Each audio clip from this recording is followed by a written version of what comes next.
Good morning, it's Brian. We're back again. Another phenomenal company that we had the absolute pleasure and privilege of being able to invest in. I cannot tell you how happy I am with this. It's going to be a smashing podcast because we're going to go into an area that many of you investors have not gone into before, and you're going to realize it is an absolutely huge market. I warn you in advance. If I was to list the amount of awards that this company had won, we would have to make it a 4-hour podcast. So I'm just going to go through a few of them. And just as importantly for you, I'm going to talk about how we build this up to being a monster unicorn with incredible impact. So first and foremost, I want to welcome David and Heather to the show from Parrots. Welcome, guys. Hi, thanks so much for having us. Thank you so much, Bart. Very excited to be here. Yeah, and I'm so excited to have you guys in. I was so excited when we first did the investment. Remember, I called Genevieve afterwards, and I was like, "Oh, that is epic," because I went through the presentation with you at the start, and I'm like, "This is so huge. It's so difficult. It's such a big problem. Like, this is not something small. This is not like you just made my glasses a little bit better, or you helped me just remember things that I might have forgotten before, or you give me a technology that like helps me to remember who people might be.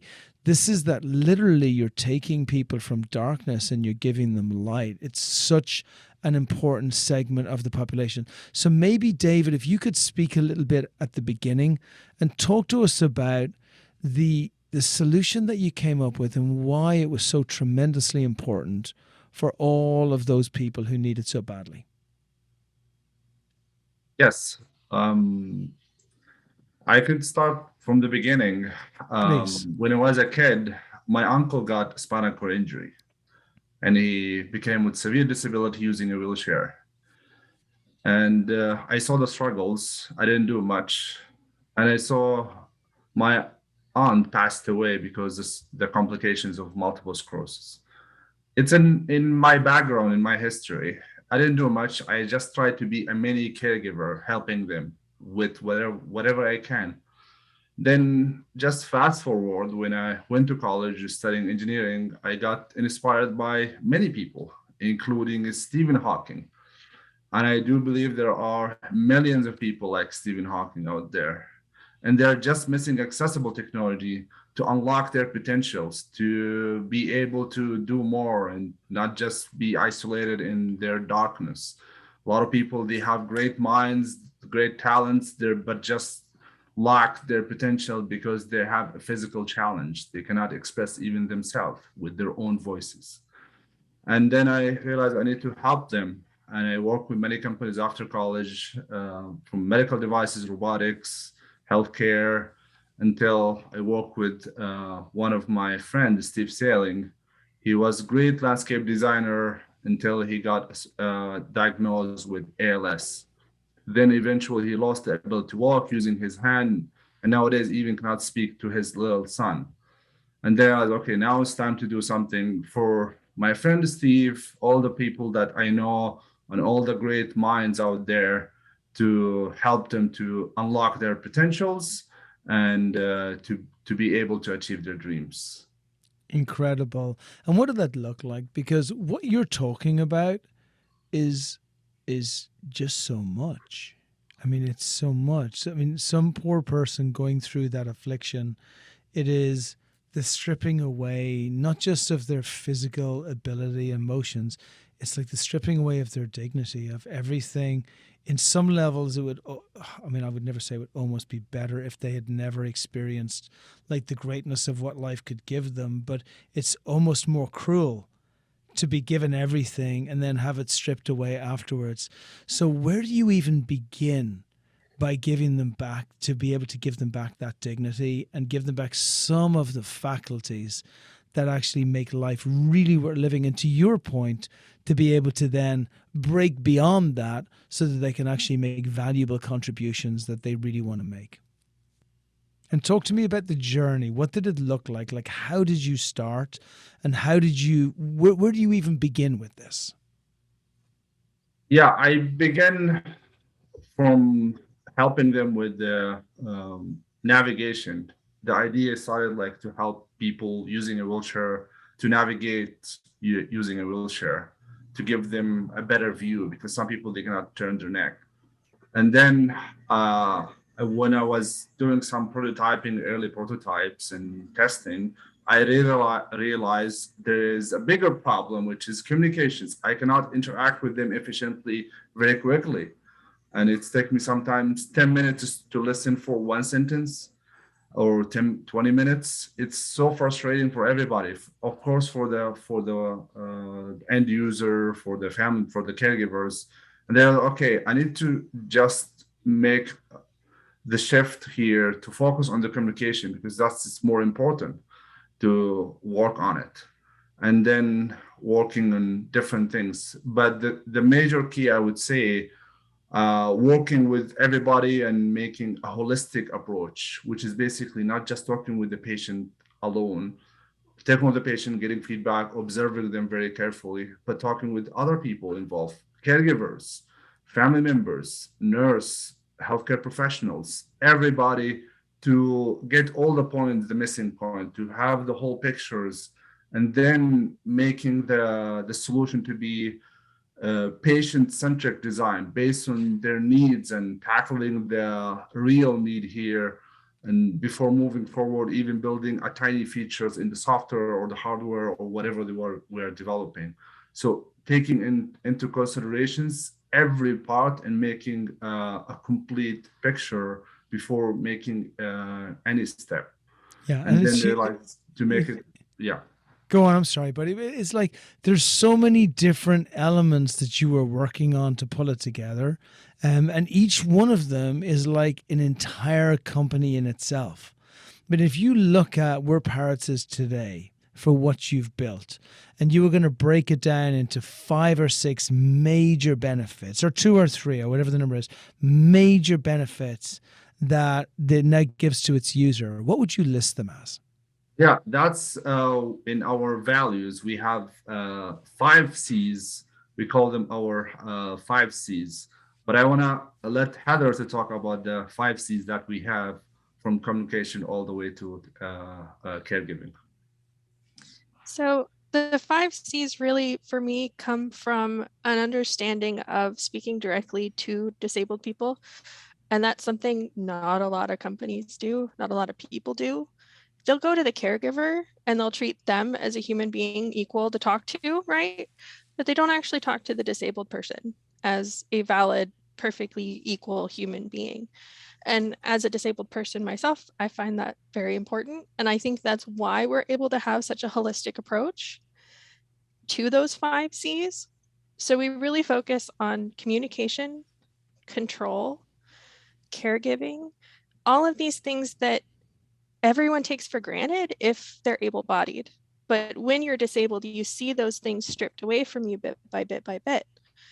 And it becomes very dehumanizing and very easy to start to even think of yourself as not valuable, that if you're not contributing, you're no longer of worth.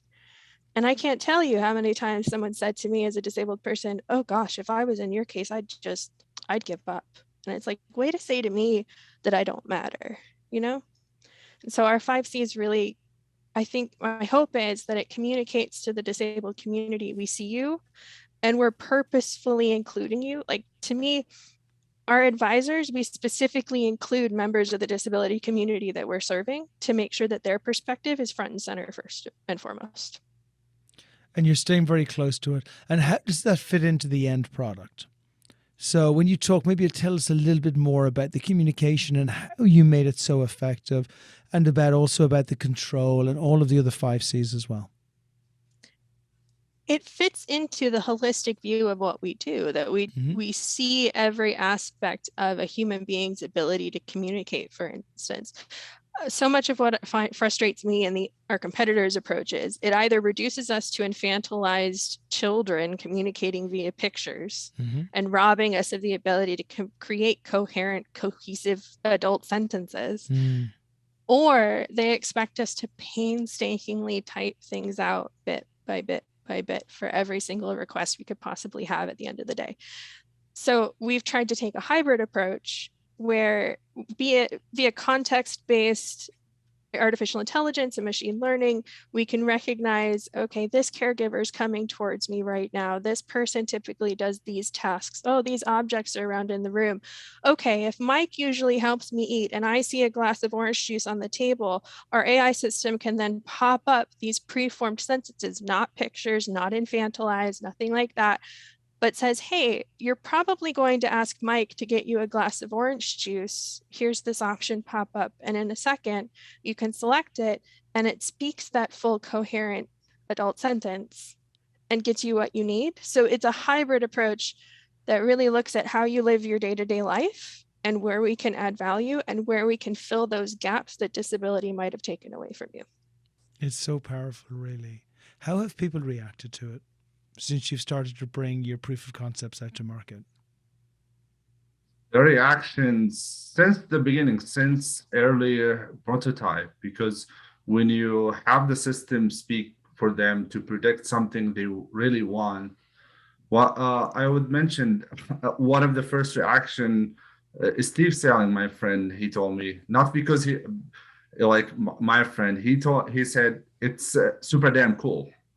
Like bring the just he just said it. It's super damn cool. You're bringing AI to people who need this the most. We're so frustrated. He saw the struggles, like how things are really slow. And I'll give you another reaction with another patient with multiple sclerosis. He was with severe conditions. He couldn't move his body except his eye and sometimes his neck, based on if he has better muscles that day. So I was that day I was running from Harvard Innovation Lab because just integrated with eye gaze, so they can use eye gaze. And then I went from there. I was happy, like, oh, it's we're working now. You can just move their eyes on the screen, and the screen reads you and analyze what you're doing, and then speak. And I just put everything on, and I tell him, now you can just try. You can just move your eyes, and you can communicate with me. That's all it matter. And he did. He just move around and just start talking with me, rating sentences. And then he was so happy just seeing that. And then I stepped aside. Just I want to look to him as a human, as how is he really feeling, how is everything going on. And then I looked to his eyes, and then at that moment he was about to cry. Yeah, that's what I thought. It's just, it's so, I mean, Heather said this so eloquently before when she talked about, give light where previously there was only darkness. And I even remember when you were both doing the presentation pitch and somebody suggested, well, we should have PowerPoint slides and things. And I know Heather pushed back. And I was thinking, yeah, like if I was just going to put one slide, it would just be a blacked out slide with like nothing there, because the frustration for and just even stepping out for a second, like Stephen Hawking was one of the greatest geniuses the world has ever known, but nobody else can afford to have what he had.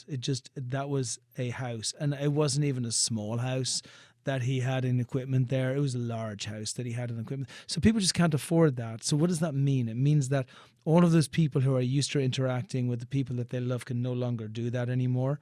And probably way more frustratingly, the people who feel very able-bodied inside are now forced to not be able to communicate any of that outside. So it was interesting. It's like, even when you said like, God, I mean, I think I'd be in tears. Like if I had been, put into that position, and then someone had given me the ability to be able to finally communicate in a way whereby my dignity was transmitted across and that people could properly communicate with the person they once, knew and really understood. I think it's just unbelievably powerful.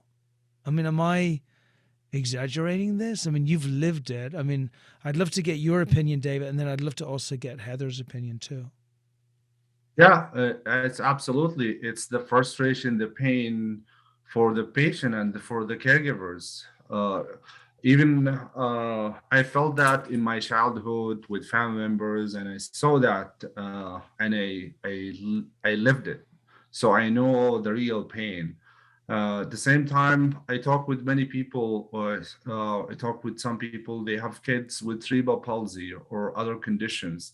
And this, after like putting the system for them, then now they can take even a break, like to have relax, because one of the most difficult things for caregivers is burning out very quickly because they over take care of their patient. They cannot leave them alone, of course, because they love them. And that's why we are stepping in to help the patient and even helping the caregivers, because you cannot separate them, because they go together. And we when we develop everything, we need to make sure those two group, the patients and the caregivers, are in the same page, and we want to help both and more. It's very powerful. Heather, is it as emotional as I paint it to be? Absolutely. I don't think you've exaggerated at all. And that emotion is precisely why I joined Parrots and why I officially joined the team only about a month ago, but I've been helping for the past, like 3-4 years, because I don't actually talk about this very much, but I have been that patient. When I was 16 years old, I was on top of the world. I was running a 501c3 nonprofit. I was in the middle of a successful campaign.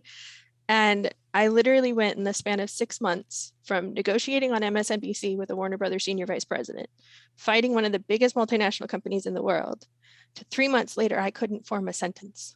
Wow. I literally could not speak. And I felt locked inside my brain because half of my brain was still coherent. I knew what I wanted to say, and it felt like there was this barrier, this wall in the way where I couldn't get those words to form in my brain and then out through my mouth. And it got to the point by November of that year that I literally sounded like a 2-year-old. Wow. But in my brain, I knew what I was saying. And it turned out I had a brain infection and almost died from it. And I remember that feeling of being locked inside and feeling so desperate to get anything out, anything at all, and not being able to. And I can't even imagine the frustration of dealing with that for years. And knowing that a solution is out there, and especially now with as much technology as we have and how readily accessible it is to everyone, but for some reason, it's not accessible to me by the pure fact of my disability and my wallet. And that pisses me off. Yeah. No one should have that feeling anywhere, anytime, ever. I like it. So That's Irish style. Yeah. Because it's true. It's not fair. I love it. And anybody who ever wonders, they're like, Brian, how come you like do this stuff for so many hours? It's because this is like the greatest gift in the world. This isn't a job. You know, I get to work with folks like this. I get to watch you do these incredible things in the world. I think in many ways, you know, my role is really I get to be Linda McCartney taking just great photographs of the most awesome bands that the world has ever seen. So what you're doing is truly inspirational and incredible. And as we move on, probably in about 10 or 15 minutes, I want to see that huge vision. We're going to get there. And I don't want to do it yet because we got some juice still in the orange to get through. But I think everybody gets so far. The only thing I think people might be struggling with is you sound so matter of fact in building this. This is one of the most difficult things to build, period. Like you have to have gone through unbelievable dark times. And okay, you were sneakily helping for free. Because you're just a beautiful human being. It was like your dirty secret is because, I'm just working as many hours as I can to help this incredible founder and this great firm become everything they could do. But David, just going back to you for a second as well, because this has to have been, and by the way, I love the dynamic between both of you. I think it's so powerful because you both have different superhuman strengths. It's like the four, it's like the Fantastic Four, and you've got certain things, Heather, that really add. Like you're a superhuman when it comes to design and when it comes to product fit. And obviously, David has insight into providing a solution where only the very few have the privilege of being that smart. But I can't believe it was all this easy. And it seems like you got there. Talk to me, and David, you lead it out. Talk to me about how challenging this was to build.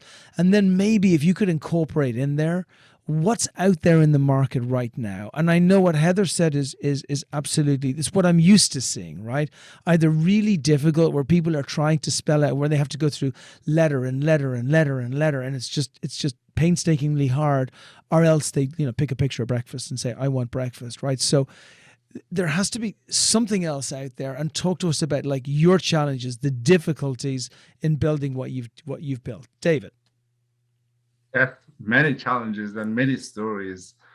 I would say even at one point I was about to kind of give up, like on the bottom line, I spent all my resources. I'm trying even to survive, to even not having things like I'm spending all my investment as like building early prototype. Even if it's gonna affect, how can I pay my bills at the end of the month? To that level, I don't have. I want to invest everything because I put my heart and soul and mind to this. I had many difficult technical questions because I'm a very technical and I know a lot of stuff, hardware, machine learning, and many other stuff. But I struggled sometimes. Like, okay, I don't know what to do, or sometimes I know how to do it, but the pricing point is not matching. I want something affordable and high accuracy, like making something very accurate. And I struggled days in the lab, just staying like pretty much. I was pretty much living in the lab and just go to bed to my place just to sleep and take a shower and go come back. That's my life, and just because I had to do it this way, otherwise nobody will maybe do it. And checking all the people, the technologies out there, from like how they build the integrations. One of the most difficult challenge, especially with assistive devices, which is the integration to be compatible. Compatibility is very important because many other platforms, they are like, okay, they are only Windows or iOS or a web app, and that's it. But you cannot like integrate and add another headset or eye gaze or a joystick or integrate with the wheelchair. It's very difficult. So having that, it's require a lot of testing and putting a lot of work to put everything in one place to be compatible. That's one of the challenges. Funding, of course. I remember one day, like I was really in a not in a high stage, and I saw Microsoft Imagine Cup competition. And I wasn't even ready to prepare for ambition. Like I was still a bit early stage, and I'm trying to survive. Said, okay, let's do my best, write a good proposal, and give it a shot. All the people, even around me, even mentors, said it's a bit early. But I said, it's a competition. I will just go there, even if not hard. I'll just take a feedback. I'll go back. And then I proved them wrong. I went there. They invited me to go to San Francisco, pay ticket, everything to the competition. Went there and we won. So Beautiful. The expectation, even myself, I saw the even like I was like my expectation maybe at least I'll get nice feedback and call it a day. I don't even expect to win anything at all.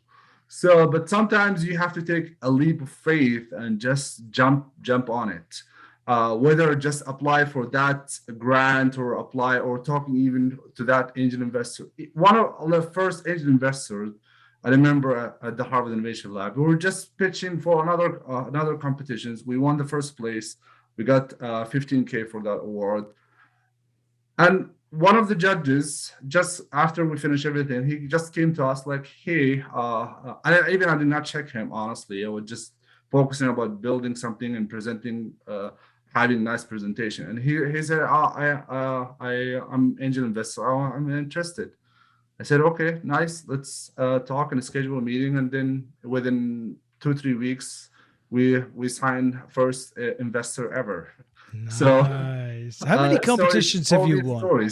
How many competitions have you won? And how many awards have you gotten? It just seems like, I looked at your pitch deck and it just seemed like pitch decks need to have more room because you couldn't even fit all of the awards on there. And you've been winning these really, and now you're at a very advanced stage. You've developed it.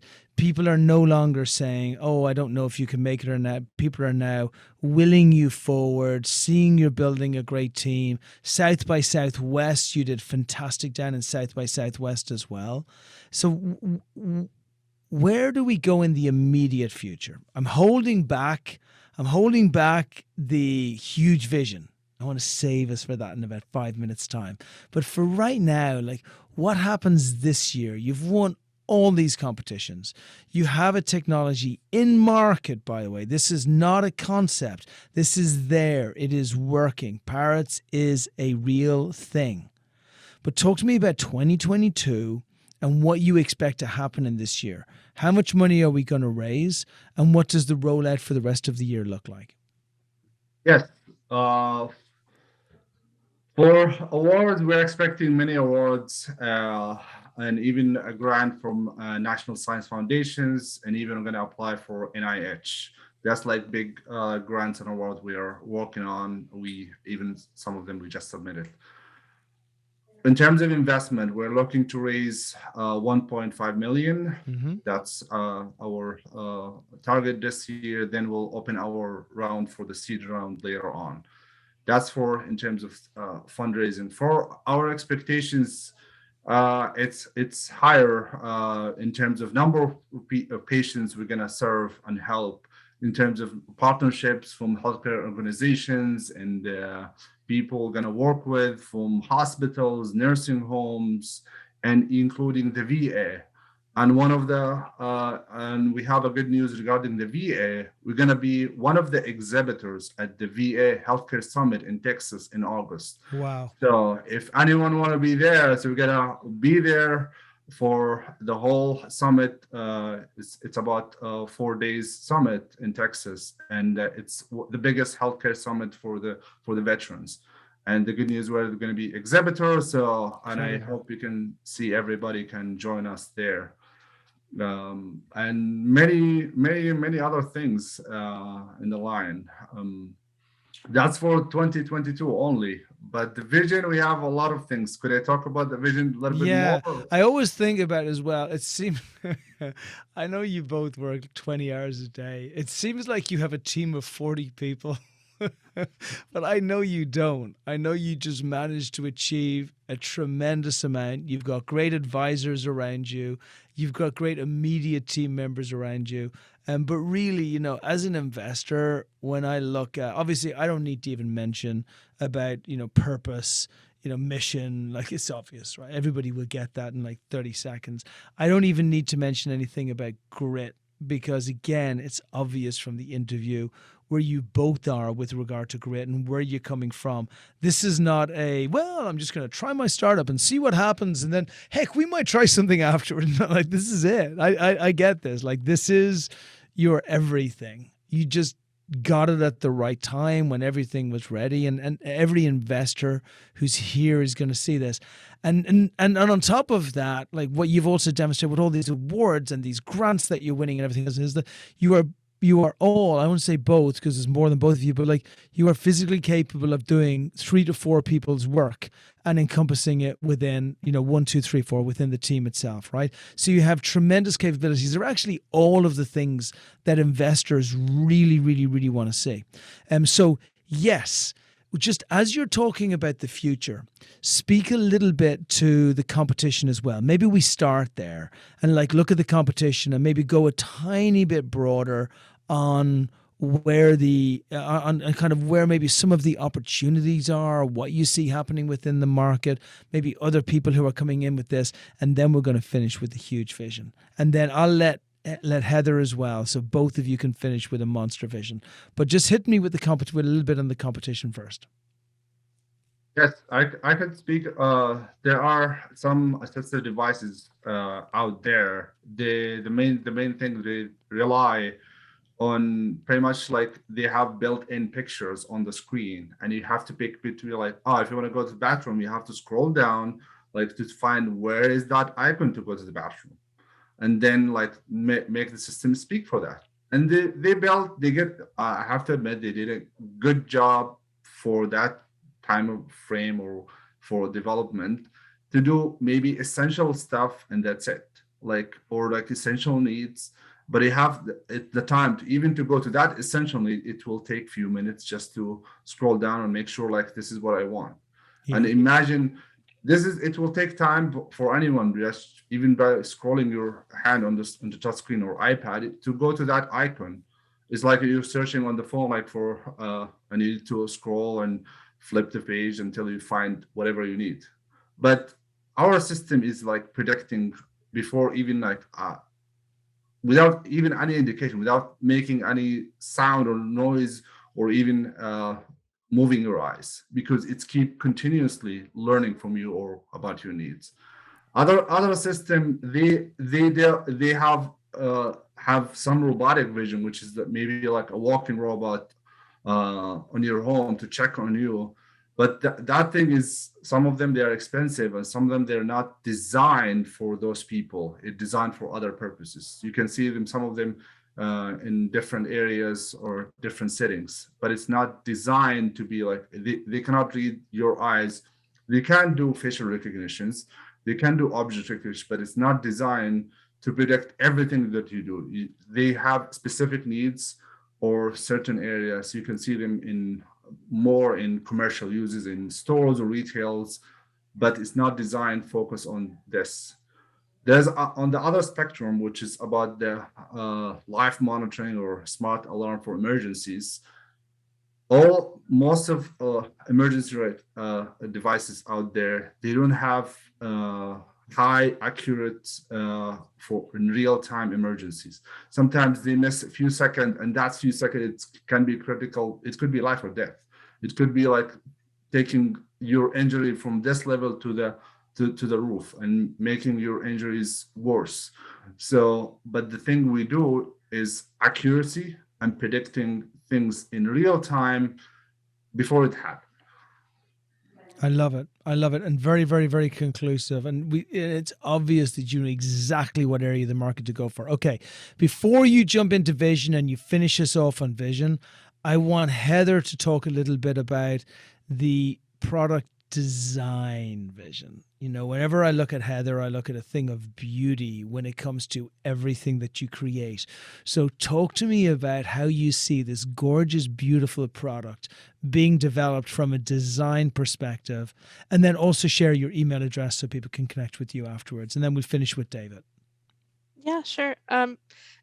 As someone who's had health challenges my entire life, I get really frustrated by the lack of good design when it comes to healthcare, disability, anything you need. It's going to look like it came out of a healthcare shop or a disability needs thing. Like, you're going to go into a wheelchair supply store. Is it going to look beautiful? No. Is it going to look user friendly? No.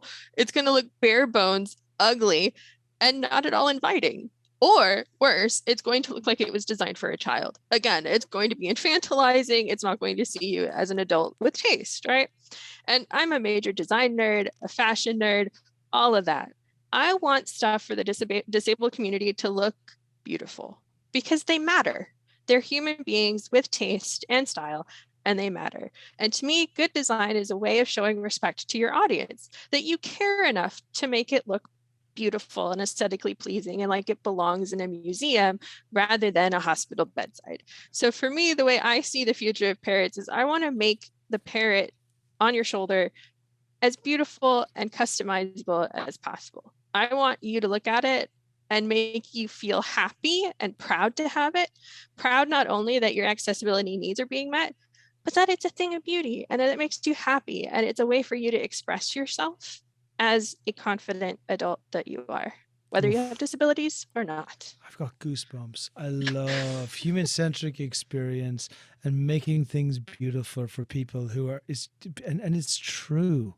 When extremely functional things are built and made, they're made ugly. It's almost like, who cares? Well, actually, I'm glad you asked that question because there's a lot of people who do, the people who use it. They want to make sure that they live to that. So I think that's beautiful. Thank you ever so much. David, take us home. What's the big vision of the company? Where does it go in the future? We have a big vision. We're not just limited for the people we are serving nowadays. We have those people as pretty much like a beachhead market, and then to build our credibility to expand and serving them. And then we can go to the next level. The next level, expand to other people with different conditions, can be used most of our technology, because our technology is not limited for severe conditions. It could go for people with cognitive disabilities. It could go with a lot of kids from different conditions. It could go even for people with Alzheimer's, For dementia. sure, for And sure. and that's by itself. I will just stop at Alzheimer Yeah, itself. you don't need to say Needs anything are else. huge. Yeah. I cannot, and we want to be one of the leaders. I'm not talking just in the US, North America. No, I want to talk about worldwide, to be that leader in the space, to help all these people, from the end users, from the caregivers, everybody, to have a better life, to unlock their potentials to do more. And what's so beautiful about what you just did there is you moved it from a them to an us. Because whenever anybody who's an investor or they're coming in, they're saying, well, oh my gosh, those poor people, that's really difficult and it's hard. Is the market big enough? And but I don't really know those people, or I don't know somebody. Maybe they're not in my community. But Alzheimer's, it could be you, my friend. It could be me. It could be any of us. It's just that's the nature of the world. So this is really about you really what you do is you are key makers. And you are key makers to unlock any door which gets closed at any time in people's lives. And some of those doors are huge, big metal doors that are put in people's lives really unfairly and really early.